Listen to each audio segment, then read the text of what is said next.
ನಮ್ಮ ನಾಡಿನ ಶ್ರೇಷ್ಠ ಭಾಷೆ ಕನ್ನಡ ಉಳಿಯಬೇಕಾದರೆ ಕನ್ನಡ ಶಾಲೆಗಳನ್ನು ಉಳಿಸಬೇಕು. ಪ್ರಸ್ತುತ ಎಲ್ಲ ಕ್ಷೇತ್ರಗಳಲ್ಲಿಯೂ ಬದಲಾವಣೆಯಾಗಿದೆ. ಆದರೆ ಕನ್ನಡ ಮಾಧ್ಯಮ ಶಾಲೆಗಳನ್ನು ಮೇಲ್ದರ್ಜೆಗೇರಿಸುವ ಕೆಲಸ ಆಗಿಲ್ಲ.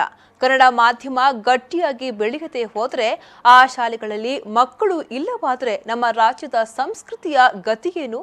ಸೂಕ್ಷ್ಮವಾಗಿ ಯೋಚಿಸಿದರೆ ಈ ವಿಚಾರಗಳು ಅರ್ಥವಾಗುತ್ತದೆ ಎಂದು ಆಳ್ವ ಶಿಕ್ಷಣ ಪ್ರತಿಷ್ಠಾನದ ಅಧ್ಯಕ್ಷ ಡಾಕ್ಟರ್ ಎಂ ಮೋಹನ್ ಆಳ್ವ ಅವರು ಕಳವಳ ವ್ಯಕ್ತಪಡಿಸಿದರು.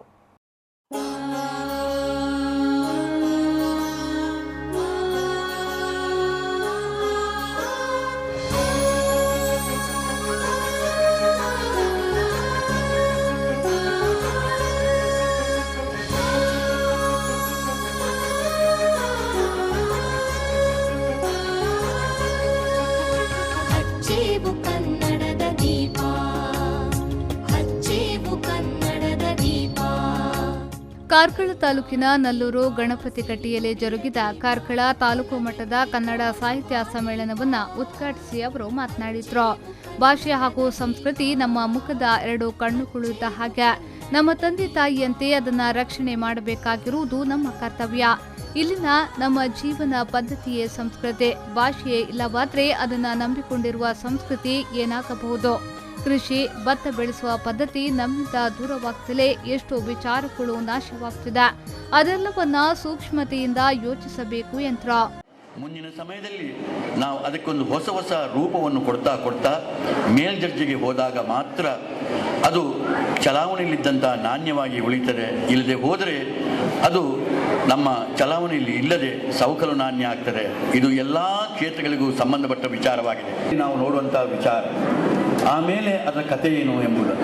ನಾವು ಕೇವಲ ದೈವ ಬಂದಾಗ ಮಾತ್ರ ಕೆಲಸ ಮಾಡೋದಲ್ಲ, ಇದರ ಜೊತೆ ಇದು ನಿರಂತರವಾಗಿ 100 ಕಾಲ ನಮ್ಮ ಕನ್ನಡದ ಭಾಷೆ, ನಮ್ಮ ಸಂಸ್ಕೃತಿ ಮುಂದೆ ಕೊಂಡು ಹೋಗಬೇಕಾದ ಕೆಲಸ ಆಗಿದೆ. ಈ ದೃಷ್ಟಿಯಲ್ಲಿ ಇಂಥ ಸಮ್ಮೇಳನಗಳು ಅನಿವಾರ್ಯವಾಗಿ ನಮಗೆ 15ನೇ ಕನ್ನಡ ಸಾಹಿತ್ಯ ಸಮ್ಮೇಳನಾಧ್ಯಕ್ಷ ಮುನಿರಾಜ ರೆಂಚಾಳ ಅವರು ಮಾತನಾಡಿ, ನಾವಿನ್ನು ಒಂದು ಅಸಾಮಾನ್ಯ ಭಾಷೆ ಹಾಗೂ ಸಂಸ್ಕೃತಿಯ ವಾರಸುದಾರರಾಗಿದ್ದೇವೆ ಎನ್ನುವುದನ್ನು ಮರೆಯಬಾರದು.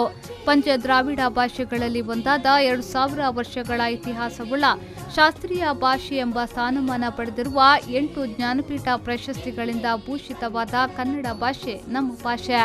ಕಿಟಲ್ರಂತಹ ವಿದೇಶಿಗರು ಕೂಡ ಸಾಯುವ ಮುನ್ನ ಒಮ್ಮೆ ಕೇಳಿ ಸಾಯಬೇಕು ಎಂದು ಬಯಸಿದ ಪ್ರೀತಿಯ ಭಾಷೆ ಎಂದರು.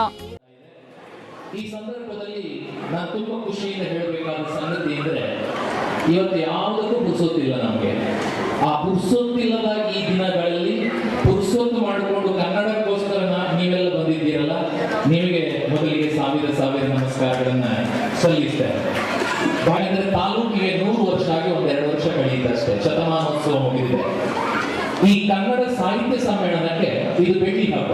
ಯೋಚನೆ ಮಾಡಿ, 93ರಲ್ಲಿ ಪ್ರಾರಂಭ ಆದದ್ದು, ಇದು 15ನೇ ಸಮ್ಮೇಳನ. ಆದರೆ 25 ವರ್ಷ ಆಯಿತು ಸರಿಯಾಗಿ. ಇನ್ನು 2 ದಿವಸಕ್ಕೆ ನಾನು ದಿನಾಂಕ ಕೂಡ ನೋಡಿದೆ. ಇನ್ನು ನಿರೀಕ್ಷಿತವಾಗಿ ಇದನ್ನು ಒಪ್ಪಿಕೊಳ್ಳಲೇಬೇಕಾದಂತವರ ಪ್ರೀತಿಗಾಗಿ ಒಪ್ಪಿಕೊಂಡೆ. ಅದಕ್ಕಾಗಿ ಒಂದ್ ಕಡೆಯಿಂದ ಸಂತೋಷ, ಇನ್ನೊಂದ್ ಕಡೆಯಿಂದ ಮುಜುಗರ. ಸಂತೋಷ ಯಾಕೆ ಕೇಳಿದ್ರೆ, ನಿಮ್ಗೆಲ್ಲ ಅನುಭವ ಇದು.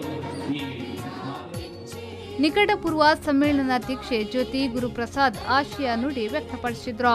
ಜಿಲ್ಲಾ ಪಂಚಾಯತ್ ಸದಸ್ಯೆ ದಿವ್ಯಶ್ರೀ ಅಮೀನ್ ಕುವೆಂಪು ಭಾವಚಿತ್ರಕ್ಕೆ ಮಾಲಾರ್ಪಣೆ ಮಾಡಿದ್ರು.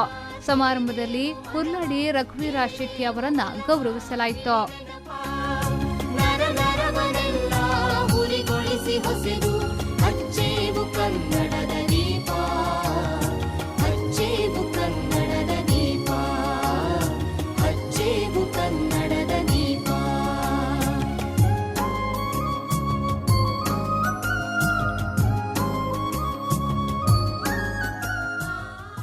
ಈ ಸಂದರ್ಭ ಅಜ್ಜಿಕಾರು ಪದ್ಮಗೋಪಾಲ ಎಜುಕೇಷನ್ ಟ್ರಸ್ಟ್ನ ಅಧ್ಯಕ್ಷ ಸುಧಾಕರ್ ಶೆಟ್ಟಿ, ತಹಶೀಲ್ದಾರ್ ಮೊಹಮ್ಮದ್ ಇಸಾಕ್, ವಸಂತ್ ಮಡಿವಾಳ, ಭಾಸ್ಕರ್ ಎಂ ಶೆಟ್ಟಿ, ರವೀಂದ್ರ ಶೆಟ್ಟಿ, ಸುರೇಶ್ ಶೆಟ್ಟಿ, ನಳಿನಿ, ಮಹಾವೀರ ಚೈನ್, ದಿವಾಕರ್ ಶೆಟ್ಟಿ ಮೊದಲಾದವರು ಉಪಸ್ಥಿತರಿದ್ದರು.